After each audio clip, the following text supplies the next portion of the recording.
So good afternoon, everyone. I want to welcome you to this introduction to IRender nXt. I have a few things to mention before we get started in looking at the software.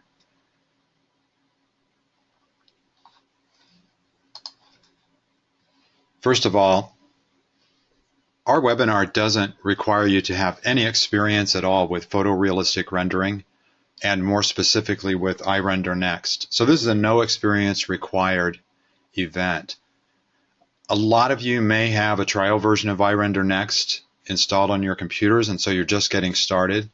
And we also, from time to time, have visitors who are looking at rendering software and figure our webinar is a good way to get an introduction to IRender nXt to evaluate whether or not the software is appropriate for their use. I am recording this webinar.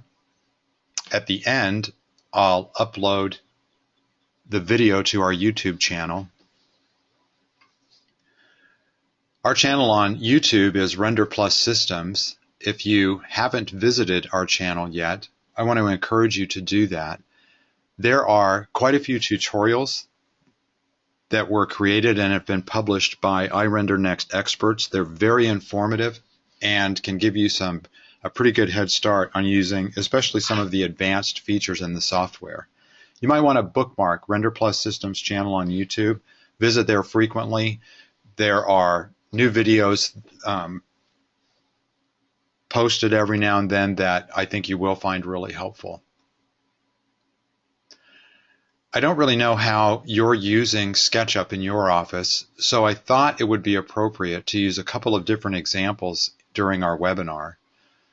Some use Sketchup to create objects, so I'm going to use a little wooden table and we'll show you some of the rendering features in IRender nXt. Next, I have a beach cottage that I downloaded from the warehouse. What's interesting about this beach cottage is that, just like the table, once these are opened, we can render them immediately. So there are no changes necessary at all in order to create really nice renderings.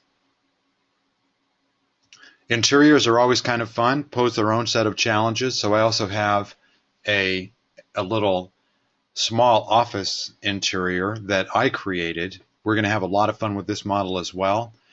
So between the table and the beach cottage and this interior model, I'm hoping to show you a lot of features in IRender nXt that will help you create spectacular presentation images for your project. At any time during the webinar, if you have a question, please post it in the question panel. I'll keep an eye on that panel and I'll do my best to answer as we're going along. I'll also try to pause a few times during the webinar to give you a chance to answer a question and get a more complete answer. I have a tendency to speak a little fast, so if I'm going through this information too fast or I'm just speaking too fast, do me a favor and type the word fast in the question area. That'll just prompt me to slow down. I'll do my best to slow down and keep things going at a little bit slower pace. I got to tell you, I mention this mostly because we do have visitors to our webinar who are not native English speakers, and so I want to be particularly mindful of them and give them an opportunity as well to understand the topics that we're discussing. I really appreciate you joining us this afternoon. I'm hoping this is going to be a very meaningful experience for you and that you'll learn some very interesting things about the advanced features in IRender nXt. So as I promised, the first model that we'll take a look at is a wooden table.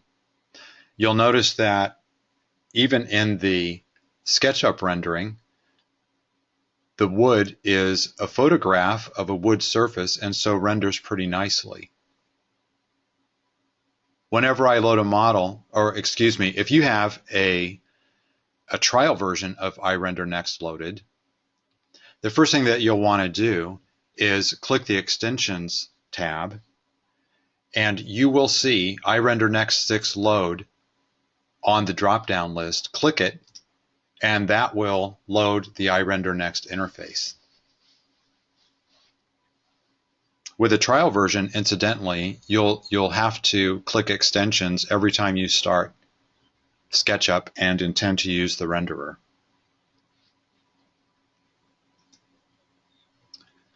When I have a model loaded and IRender nXt installed, the first thing that I want to do is create a rendering. So let's just click on the rendering button, and when we do, this dialog appears. This is a very important feature in IRender nXt, not only for new users of the software, but it's pretty handy for experts as well. Across the top are 5 lighting presets. This is a really fast way to get some lighting established for the model so that when you process the rendering, you'll have a very nice result. The first one that I want to stop and talk about for just a minute is called Studio High Dynamic Lighting. This is a really nice lighting preset, and here's how it works. Imagine that you did have a model that you had created of a table, and what you'd like to do is take the actual table to a photographer and have some photographs made for your catalog. That's what Studio High Dynamic Lighting does for you. It's the equivalent of taking your table to the photographer. The photographer will set up all kinds of filters and nice lighting, and in the end is going to deliver to you a professional photograph of your table for your catalog. So Studio High Dynamic Lighting emulates a photographer studio, and when we click Start Rendering, gives us this result. You'll notice, for example, underneath the table, lots of shadows. Each of these is created by an independent light source from Studio High Dynamic Lighting. Imagine if we had to set up all of these lights independently on our own. It wouldn't be difficult, but it would be time consuming, and it's certainly a lot more convenient to select this lighting preset and then just click Render. I'm going to be talking about this a lot this afternoon. There are 2 really important aspects of assigning materials to a surface in SketchUp. The first and most obvious, of course, is that we want to select a material that is as photoreal as possible. In this case, it was pretty easy because this is an actual photograph of wood. The second important thing to consider with regard to materials is the finish of the material. Now, in this case, this is actually kind of a matte finish applied to this surface. I'd like to alter that and show you what this table might look like if it had a glossier finish. Now, the window that we're displaying on the screen is not the SketchUp window, it's the IRender nXt rendering window. And so what you'll see me do frequently this afternoon is use this window to make changes to a completed rendering. This may surprise you, but what I can actually do in this window is click on the tabletop. And when I do, this dialog appears, offering the Edit Menu option. The Edit Material dialog looks like this, and it includes options for adjusting the finish of the material. One finish option is reflective. So click Reflective, click OK, and now let's re-render the table. Now I have 2 things that I want you to pay attention to. One is that we're using Studio High Dynamic Lighting, so we're going to have lots of light sources shining on our table. And of course, we've just made the tabletop shiny. Here's the result. What's particularly helpful about this rendering is that I have the material sampled in very bright direct lighting. I also have the material sampled in filtered lighting, and I have the material sampled in shadow. The benefit is that now when I place this table or multiple examples of this table into an architectural model, I have a very good idea of how this material will render under virtually any lighting condition. So Studio High Dynamic Lighting is a very nice way to sample models under different lighting conditions before you commit them to your architectural model and then a more complex rendering.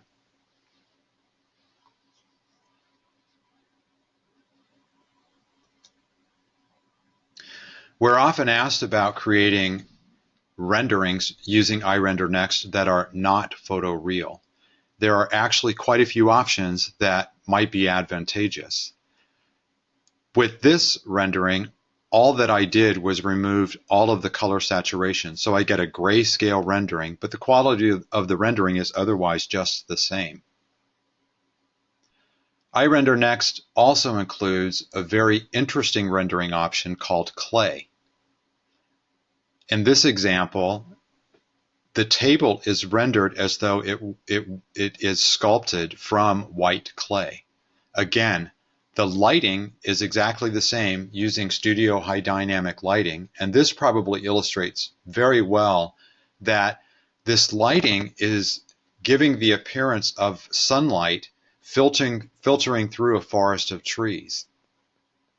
And so again, the benefit is that I get a sample of the material, in this case, this clay, with very bright direct light shining, filtered light, and then of course in shadow. Clay is a really nice way to check not only lighting, but then additionally to just check the integrity of the geometry that you've created with Sketchup.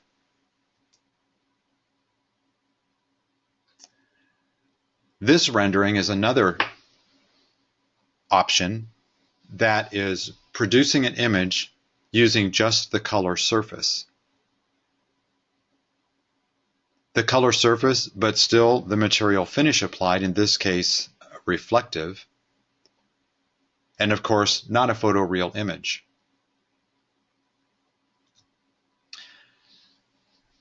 In addition to IRender nXt, RenderPlus Systems produces an application, an extension for Sketchup called 3D Design Studio. 3D Design Studio has lots of extra options for non-photorealistic renderings. I wanted to show you this one. It's a crayon drawing of the table. So this crayon option is not available in IRender nXt. It's a 3D Design Studio option.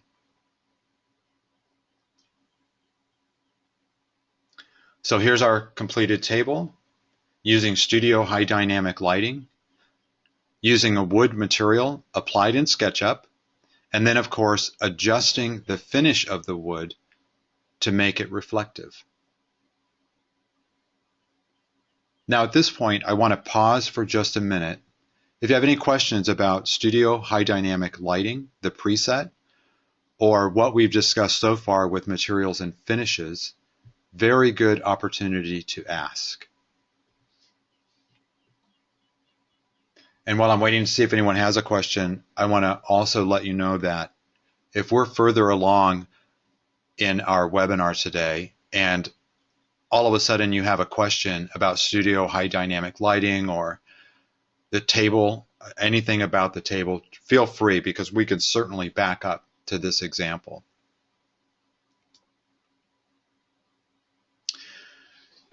I made this model really quickly to illustrate a very important consideration when you're creating renderings with IRender nXt. Now this is obviously a very simple little space with just a wood column in the middle, brick wall on one face, and one light right here, which is a spotlight pointing towards the wall. This illustrates that not only is this light source illuminating the wall, and you can see where the wall gets hot from the light, other surfaces in the model are being illuminated by reflected light. So there is only one light source, that's it. There's no sun, there's no sky, only this light source shining on this wall. The light bounces off of this wall onto every other surface, and in fact, light is actually bouncing off of this wall and off of this wall and off of the ceiling, and that's why the back of this column is not black. It's of course very dimly illuminated, but it is illuminated just the same. If I switch this back wall to white and switch this wall to brick, the back of this column would also brighten because, of course, a white wall would be much more reflective than this dark brick wall. So bounced lighting is a very important consideration when you're creating renderings. And as we move forward with the webinar, please keep in mind that it's not just the light sources themselves, but it's also the surfaces in the model that are illuminating objects and other surfaces. Very important to understand that. Here's my beach cottage example. We're going to have a lot of fun with this one, and the first thing that we'll do is we'll go back to the render settings and switch the lighting preset option to exterior with sun. This rendering option is, of course, going to create a rendering that will use the Sketchup sun position as the primary light source. Now in this example, the Sketchup sky has been rendered with IRender nXt. You can see that the sun is obviously over here where the sky is very bright. And interestingly enough, the windows in our model are now reflecting the sky, which of course is just a clear blue. Now again, with the IRender nXt rendering window, I want to make some very small adjustments to this rendering. What I mostly want to do is improve the quality of the reflection in the glass. To do that, I'm going to use this dialog, which is the Tones and Filters dialog. Rather than requiring me to return to SketchUp and adjust my model, or otherwise take a completed rendering out to an imaging program, the most obvious of which would probably be Photoshop, IRender nXt includes features that permit you to make adjustments to the completed rendering without leaving our program. So for example, one way to improve the reflections in this glass is just to brighten the image. Here's the brightness control. I'm going to move it 10 points up from 50 to 60, and you can see already immediately that now the reflections are much more vibrant. Because I increased the brightness, it's also more apparent, okay, we have a question. Excuse me, please, I need some clarification. I thought we did this last week. Shouldn't today be for lighting in exhaustive detail? And I probably last week told you that the lighting webinar was today. However, the lighting webinar is tomorrow, 5 o'clock Central Daylight Time in the US. My mistake. And I at the end of the webinar, I think I did correct myself, but it could be that you were not able to stick around and didn't catch that. So I apologize if you're in the wrong place today, and I'm confident there's probably still room for the webinar tomorrow.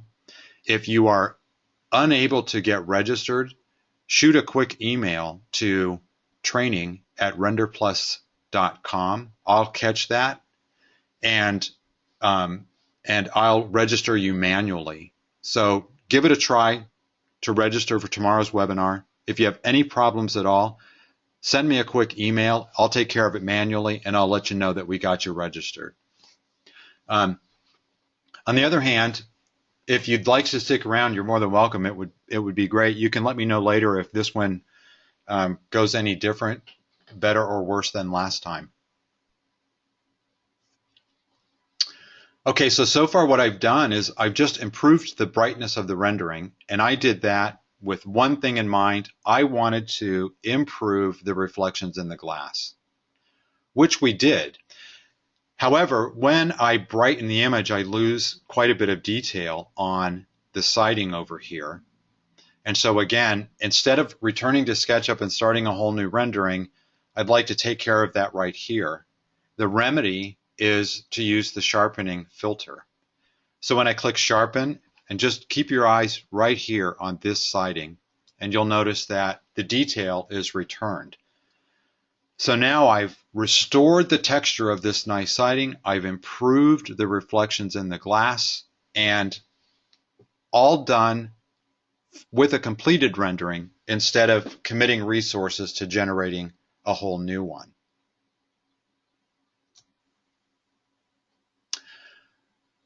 Now we're going to go look at render settings in a different way. When you click the clipboard, the render settings dialog comes up, and this is quite an impressive list of all of the things that we can use to adjust our renderings. The presets is the first. Here are the 5 preset options that we've been discussing so far, and I want to move to using a high dynamic range image sky, not only as a lighting preset, but also as a background for my image. So we'll click that option and then immediately click render.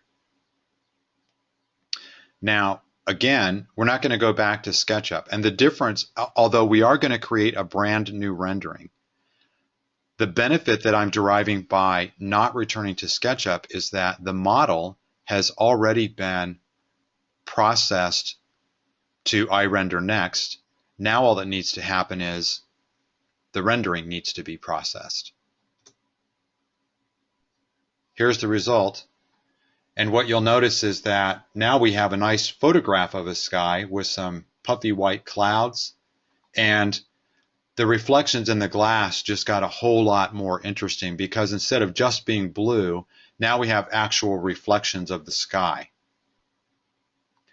Additionally, you can tell that these windows are transparent because I can actually see through this window into the room behind. So we're doing a pretty good job of, as we select various options in IRender nXt, improving the photorealism of the model. And there's some more things that we can do. For example, IRender nXt also includes some effects that can be applied to the model. And again, these can be done directly on a completed rendering. One interesting special effect that we can apply is the use of haze. The reason that I want to show you this is because this building adjacent to our cottage is not really a part of the project. And so what I'd like to do is use haze to separate my building from this one. Now there are 2 ways that we can set the distance for where the haze actually begins. One is we can just click on the rendering, or if we know the distance, we can type it in. So by clicking, I set the haze to 70 feet back from my station point. Now all that we need to do is increase the strength of the haze, so from 0 up to 0.5, and when we do, immediately, there's no rendering going on here. The haze is just applied immediately, and now we've suppressed this building, so my building is a lot more prominent in the completed rendering. Whether or not this helps with the idea of a photoreal rendering, we could certainly discuss. More importantly, I'm able to, even with IRender nXt, use my artistic license as a designer to emphasize my wonderful project and suppress all of the other structures around my building. So now we have a wonderful photograph of a sky being used as light sources, and additionally the introduction of haze to suppress adjacent buildings. These high dynamic range images are actually quite interesting because high dynamic range images are not treated as a single source of light, but rather generate multiple light sources for the building. So we have shadows being cast from all of these multiple light sources, a little bit more interesting than just using the SketchUp sun, because you'll notice that Although shadows are being cast from the porch, there's still a very nice change in the brightness of the wall from shadow to bright daylight. And again, this is much more realistic than just dark areas where shadows occur. So I would encourage you to explore and use high dynamic range images for your models. It's a fascinating approach to rendering, and the results are quite impressive.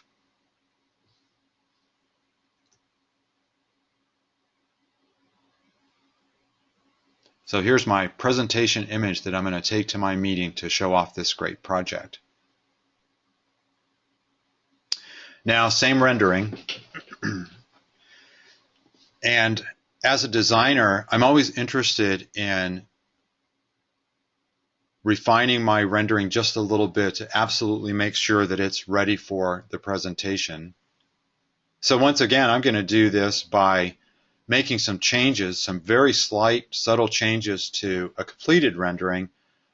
Again, I want to do that because it's a lot more efficient sometimes than returning to Sketchup and processing a completely new rendering. Let me show you what I mean. For example, I'm going to introduce you to a very nice and advanced feature in IRender nXt called lighting channels. This is the lighting channels dialog. And what it shows us is that currently I have added to my, I'm taking advantage of in this model 5 lighting channels. 0 is reserved for the sun, so it's the SketchUp sun position. And in fact, in this rendering, I am using the sun as well as the sky background. So although the shadows are very subtle, not quite as dark as they are if we are just using the sun as a primary light source. There are, in addition to the sun, more light sources which are being created from the HDRI image.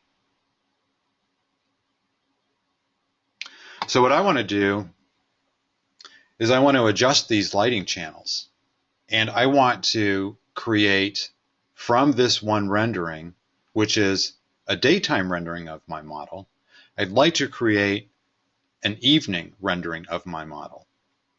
Here's how you do it.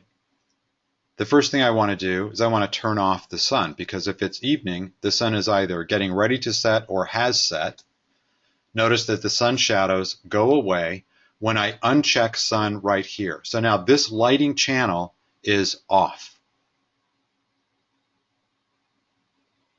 The next thing that I'd like to do is I'd like to adjust the brightness of the sky channel.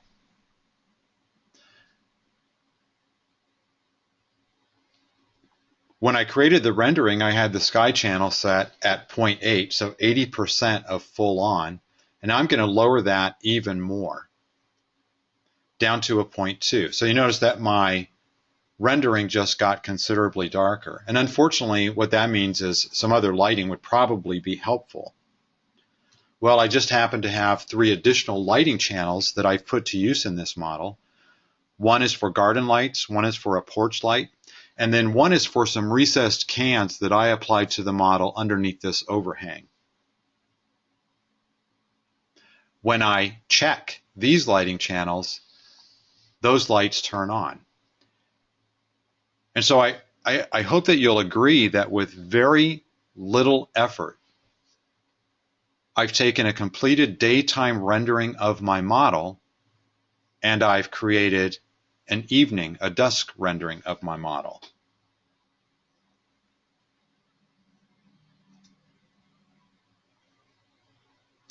So here's a second rendering that I have produced, ready to go to my meeting with my client.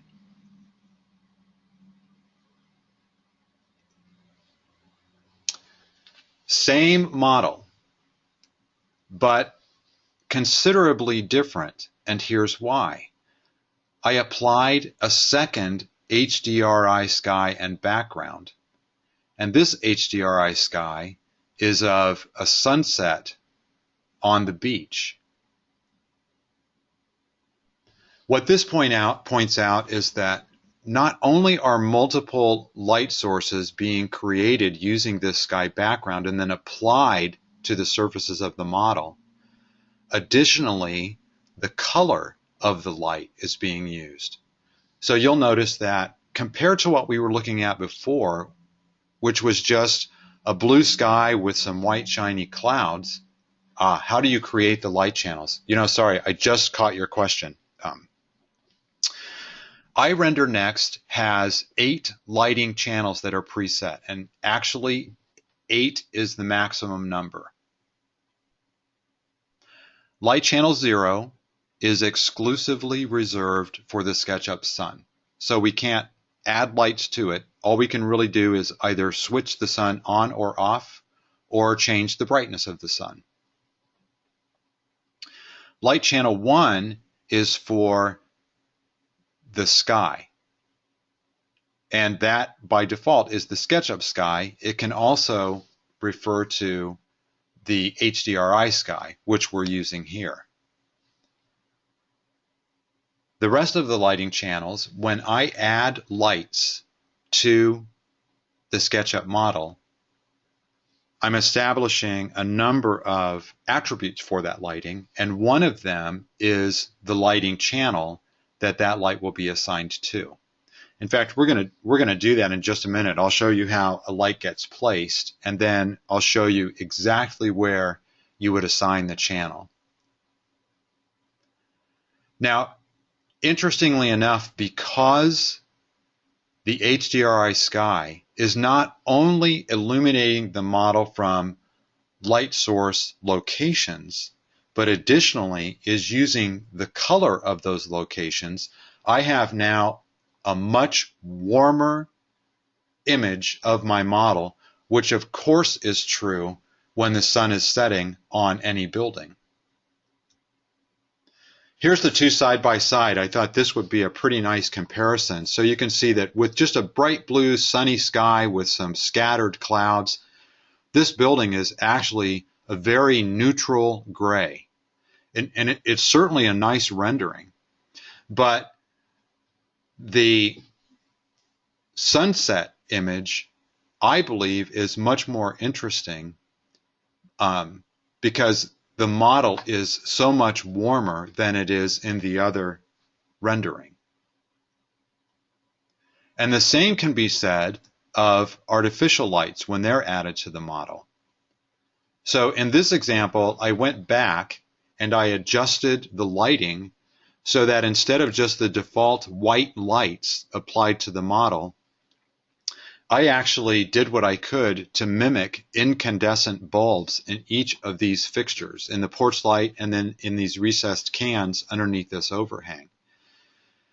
And then just to sort of drive the point home a little bit more, on the garden lights, I applied some real crazy colors, red, yellow, and blue, which, I suppose you can actually go buy these garden lights, so maybe it's not so crazy. But once again, by taking consideration of the actual color cast by the light, with very little effort, I've done a lot to increase the appearance of the building and made it a lot more photoreal. And again, here's the two side by side. So again, an evening view of the model with a pretty neutral sky. It's a blue sky with white clouds. So the light being cast on the model is blue, which of course, blue light is mathematically neutral and artistically cool. Yeah. And then, of course, the white lights don't really add anything other than just brightening whatever color the surface actually is. On the other hand, with a sunset sky, I get a lot of warming on the building, and then adding to that the effect of incandescent lighting warms the building even further. My point more than anything else is that as a designer, you have a great deal of control with IRender nXt on how lighting is affecting the surfaces in your rendering. And so your models can be as photoreal, or you can use as much artistic license as you want for your presentation models. And none of this is very difficult to understand or apply when you're generating an IRender nXt rendering.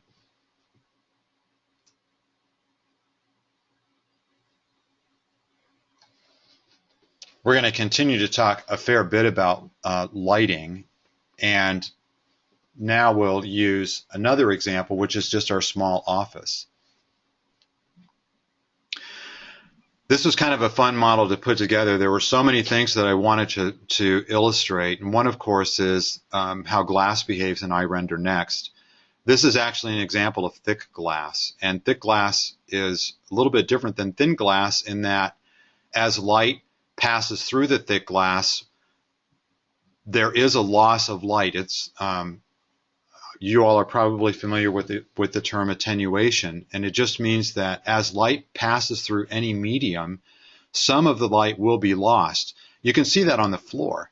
It's not exactly that the glass is casting a shadow so much as it is that some light doesn't make it through the glass. It refracts and bounces around in the glass.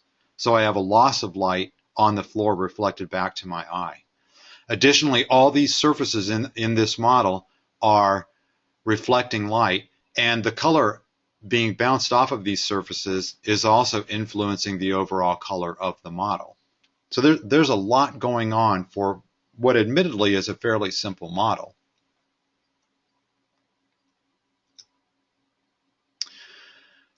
Now here's the point, here's the part where let's talk about adding lights to a model, and I'll make it a point to show you how lighting channels are assigned as this is done. This dialog that I'm bringing up is called the Render Ready Components dialog. This is a very important IRender nXt feature. This is a library of components, all of which are ready to pop right into a model, and they are ready to render, which means in the case of light fixtures, you could think of this as presets. These light fixtures actually have bulbs installed.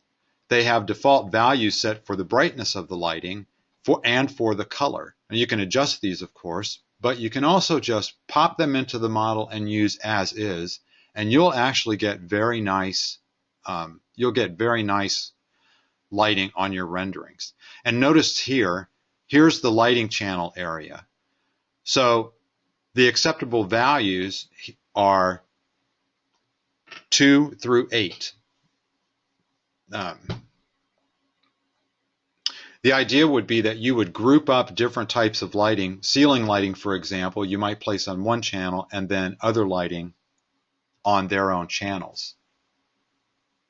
Not a whole lot to setting up a light unless you really want to drill in and change colors and change wattage and those kinds of things. Otherwise, select a light fixture, click Create Place, and then pop them into the model. They, of course, stick to surfaces, and so I quickly placed 2 ceiling lights in the model, and then right back to the Render Ready Components dialog. I'm gonna talk about this desk lamp for a minute because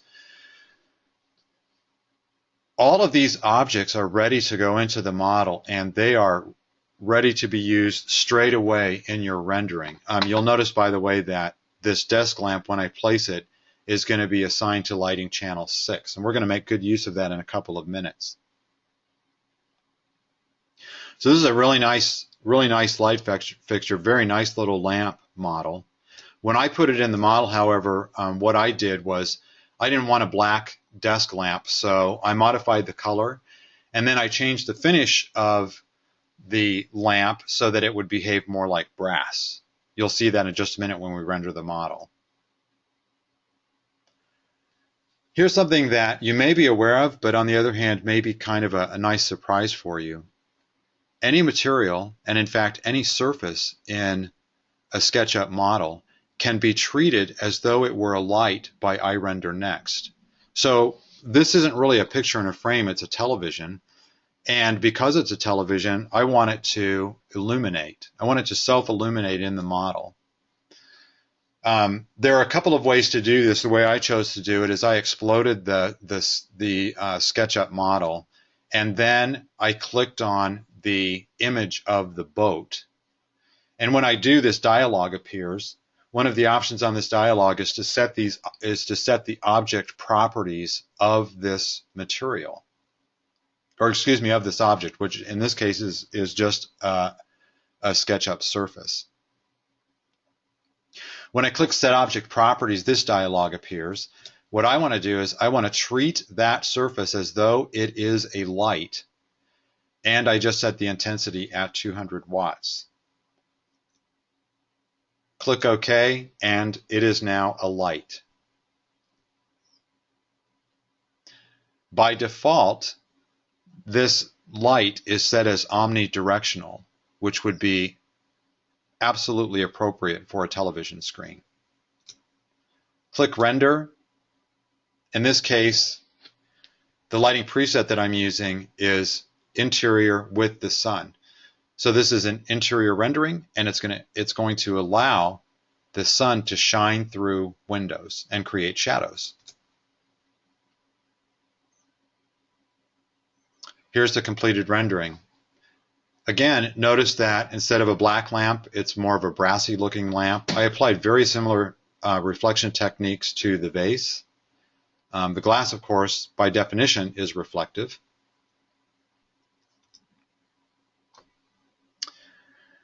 Here's another little feature of IRender nXt that I'm kind of hoping will surprise some of you. Again, without returning to SketchUp and making changes to the model, we're going to click on this red column, and when we do, here's a familiar dialog. We saw this earlier.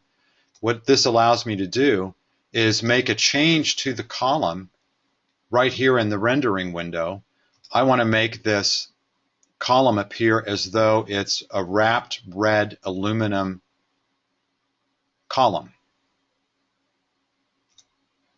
Click OK, and now we do need to re-render the model, but again, the geometry is already extracted to IRender nXt, so the only thing that has to happen is the lighting needs to be processed. So very quickly, I have a new rendering of my model with a shiny aluminum column.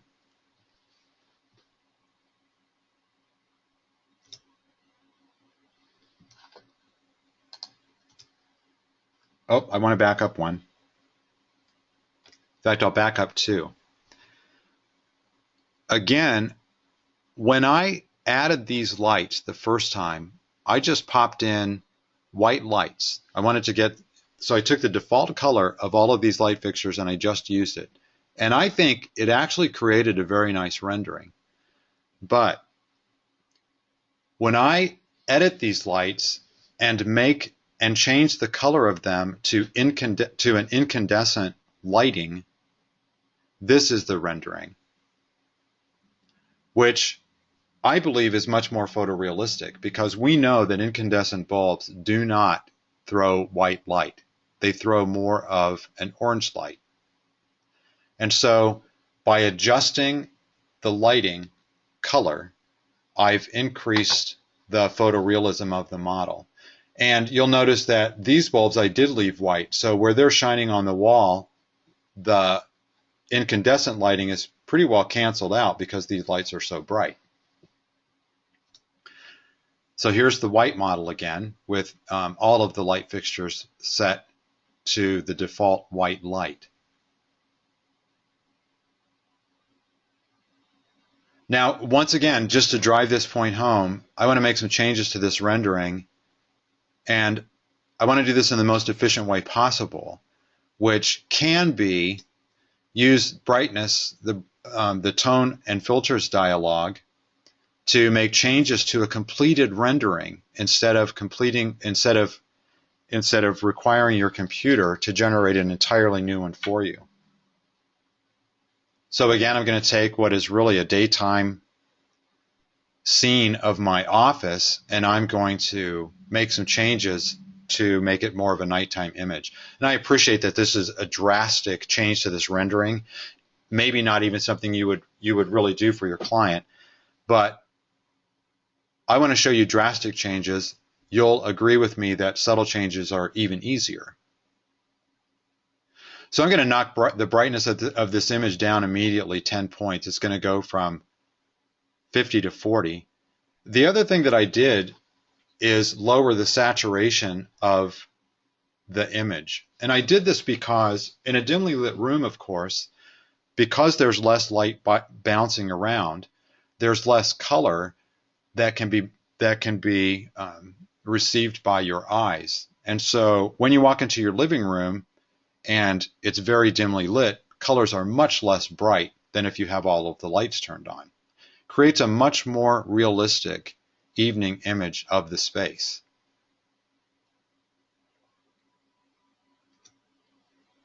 Let's play around with the lighting channels again. This is just another one of my favorite IRender nXt features, because oftentimes I'll create a rendering, and then what I really want to do is I want to have a really nice, efficient, and easy to understand way of balancing the lights in the rendering. And you can imagine that if you're having to return to Sketchup, adjust brightness of lights, and then commit your computer to another rendering, you may be hours away from the 5 renderings that you need for your project, for your meeting. Instead, let's just use the lighting channels dialog and make some changes. So for example, this is going to be an evening rendering, so I really don't need the sky. I turn it off. I don't want to turn the sun off. What I'd really like to do is I'd like to have the sun appear as though maybe there's some moonlight now coming through the window. I want to point out that as soon as the sky gets turned off, look what happens to the window. So now instead of the sun shining through and the sky being illustrated outside, because it's darker outside than it is inside, I'm starting to get reflections of the inside of my office.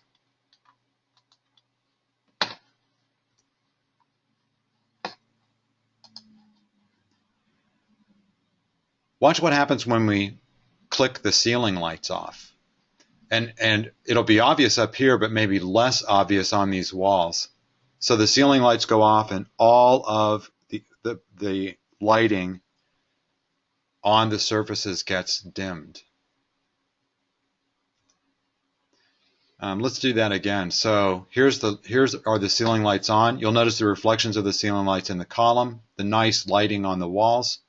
As soon as we turn the lights off, they are absolutely off. And now I'm left with my sconces, my desk lamp, and of course my TV, which is illuminating the space, as well as the moonlight. I toned the sun down a little bit because the moonlight was a little bright. Of course, my room is getting pretty dark. So now I go from a nice, bright, day-lit image to a nighttime image, which on my screen looks great. I'm hoping that it doesn't look too dark on your screen. It's actually a pretty impressive rendering and was really easy to create by just manipulating lighting channels. So again, the benefit is I have a way from one rendering to create multiple presentation images for my meeting. So here we are, back to fully illuminated room. And here is the rendering for my presentation. Now, this was a fair bit of information and a lot of things to digest in a pretty short period of time. If there are any questions, now would be a really good time to ask them. And I would say on anything that we've covered in the webinar, if you have a question, please ask away. And to the person who asked about lighting channels, I'm kind of hoping that is pretty clear now, how you might use lighting channels to your advantage when you're generating renderings. And I got a yes answer, so that is good to hear. Is there anything that we've covered that you'd like more clarification on, or something that that still isn't quite clear to you with regard to some of these features in IRender Next? And while I'm waiting for a few questions, I want to mention that tomorrow, 5 o'clock Central Daylight Time in the US, is a webinar. It'll probably take about an hour, and it's going to be focused exclusively on lighting with IRender Next. So we'll look at light fixtures. We'll look at, you can, from what I've told you today, you can absolutely anticipate that I'm going to be talking a lot about setting colors for various types of lights. And I have some charts to show you that, kind of a cheat sheet, the RGB values for lots of different types of lighting. We'll play around with lighting channels quite a bit, and I'm hoping that by the time we're done, everyone who attends that webinar is going to be very confident in their ability to add lights to a model, set up the attributes for all of the lighting, and get very, very convincing photorealistic renderings from their models.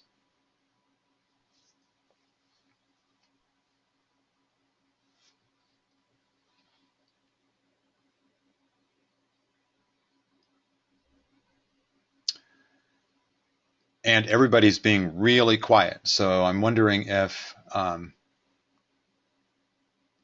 that really means that there are no questions, or if I have you so confused you just don't know which question to ask. I'm hoping it's the latter. In our introduction to IRender Next today, my hope was to show you that even if you have very little experience with photorealistic rendering,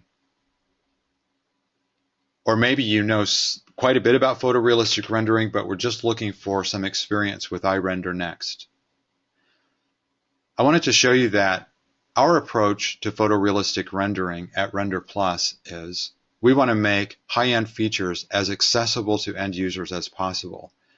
And one of the areas that we really try to focus on is the fewest number of clicks necessary in order to get to a result. This is a very good question. What is the difference between IRender versus aerial vision?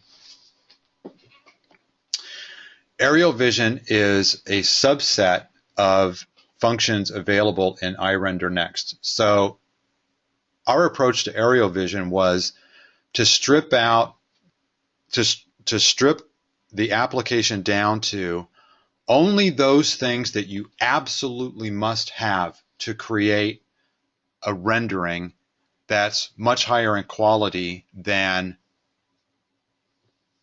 you can get with SketchUp. One of the most interesting differences is aerial vision does not give you the ability to address individual lighting channels. That's an IRender Next feature. So if that's important to you, it may be a good idea, and certainly if you are using a trial version, are you using a trial version of aerial vision, or do you have the license all squared away?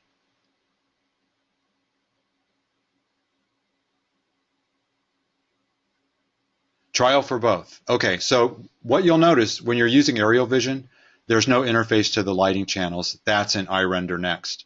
And there are several places where in IRender Next you'll find extra buttons, and so quite a few more options. The software is not really more complicated. In fact, the features replicated in the two extensions are exactly the same. RenderPlus just has more of them, more features and more functions.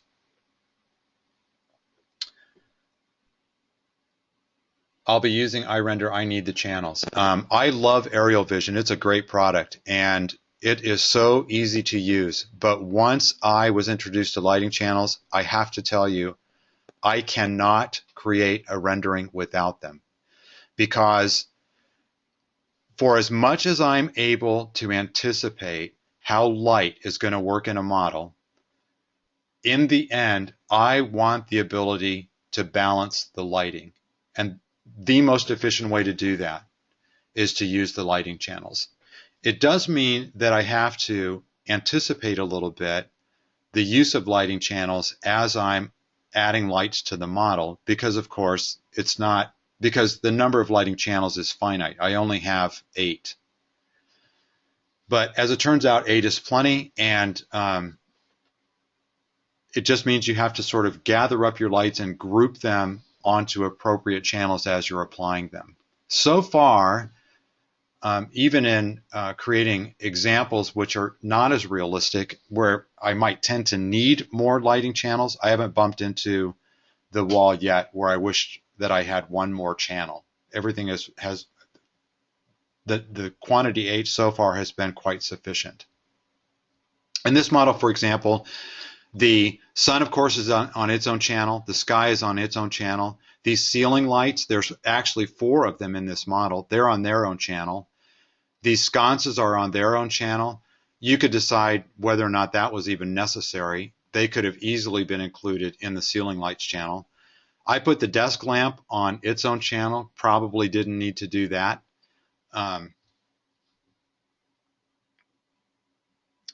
And I think that is the extent of the lighting that I apply to this model. So no problem at all having enough channels to manipulate the lights and then balance them when the model's done.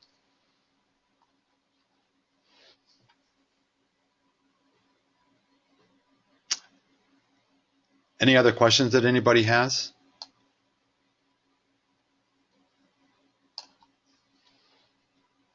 Okay, and I have a question now about high dynamic range image skies, the HDRI sky. So in order to help, I'm going to move back to the example that shows 2 buildings side by side, and this one using the nighttime image. Okay, so the question is about the sun position and the HDRI sky.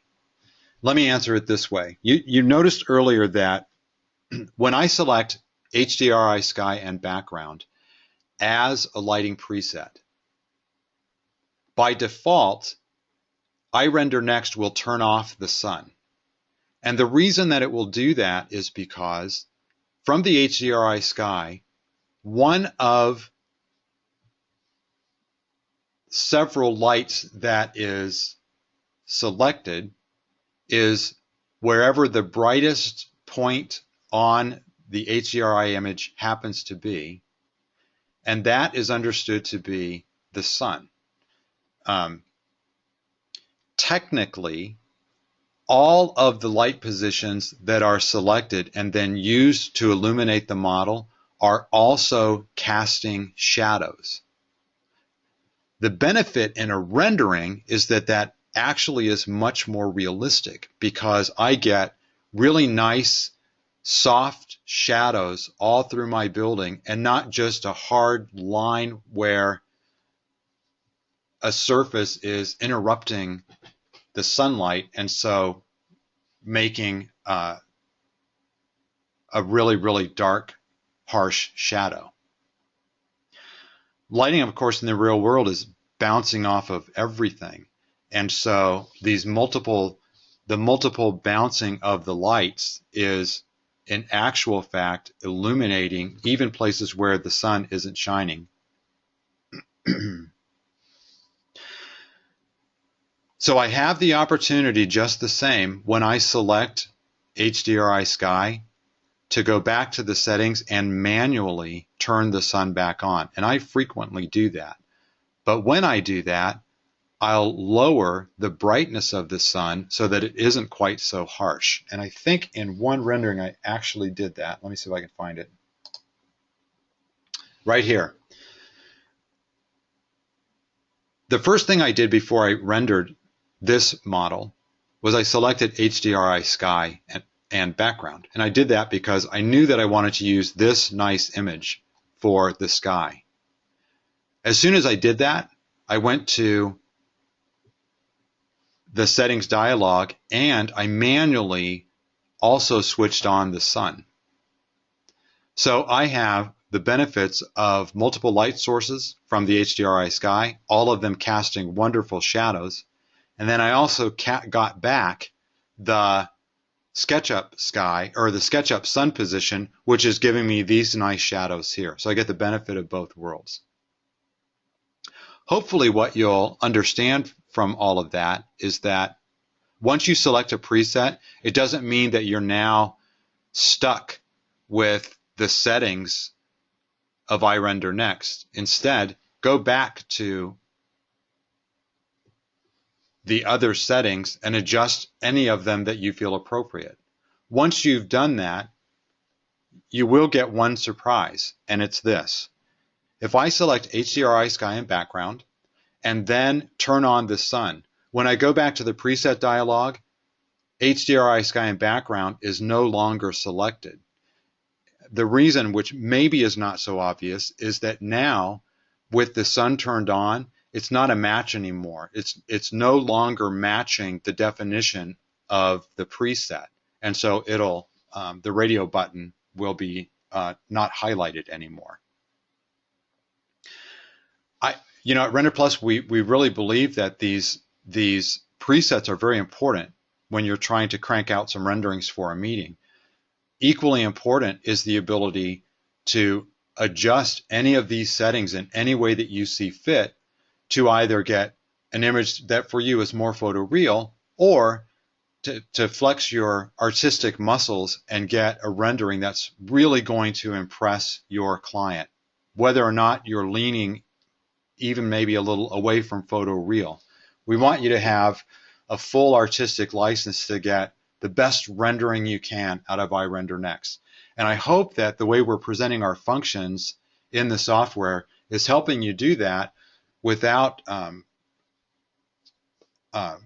requiring you to drill your way down through a bunch of menus, and also without having to go back to school and study computer science in order to create a rendering. So hopefully we're achieving that.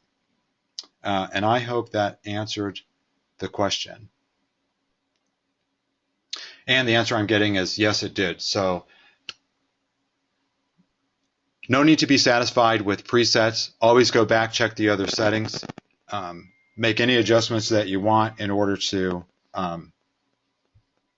just get absolutely the best rendering that you can for your client.